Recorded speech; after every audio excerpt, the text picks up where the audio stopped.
Britain was rocked by the sudden, unexpected news of beloved TV star Paul O'Grady's death. Tributes have poured in from across the world of showbiz and from the many charities he devoted his support to over the years. Here, Carol Vorderman, who became close friends with Paul via their shared TV work, pays tribute to a special man. Our Paul was one of the rare ones who belonged to all of us. He gave us everything he had and we loved him for that. Nothing held back, no filter on that sharp tongue and fine brain of his. It came at you raw and properly funny, fully honest. He was a warrior, exploding through the daft, made-up rules of society. He loved strong women, he adored them, he'd been brought up by them. Before we all said hello to him as Lily Savage in the 80s, he'd been a social worker saving babies and children from abuse, and also helping mothers who were trying their best with what they'd been given in life. He never judged the vulnerable, the weak or the misunderstood, he fought for them like a lion.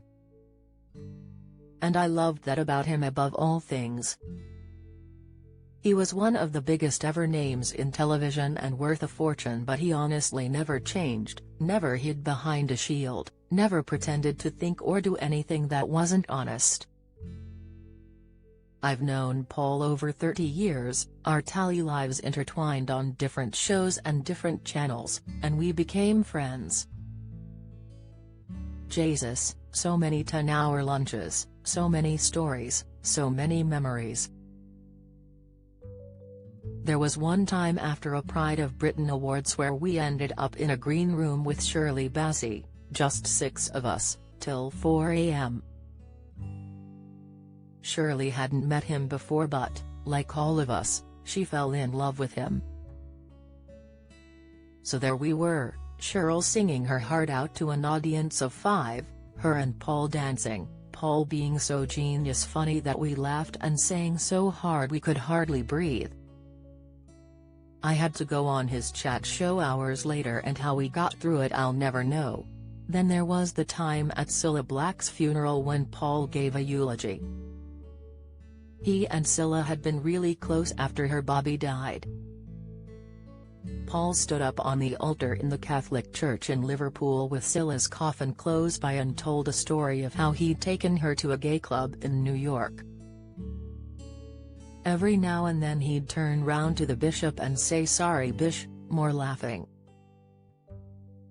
At the end, he sat down to huge applause. Then Bishop Tom stood up, walked over to the pulpit, pointed at him and said, "Paul O'Grady, I'm giving you 10 Hail Marys and 3 Our Fathers." Paul shouted back, "Oh God, I've never been given penance before at a funeral." Genius, but he worried about it after, when we were chatting at the wake. He wanted to do her proud, and he did. I loved his ferocity, his sense of right, the fighter in him, when he raged against this stinking government, Paul's words. When he set the world on fire. Paul O'Grady, there was only ever one of you. For most of us, it hasn't sunk in yet. But we do know that you'll already be giving them raucous, ripping up the rule book, calling it out, loving hell in heaven. God, you are loved, O'Grady XXXXX.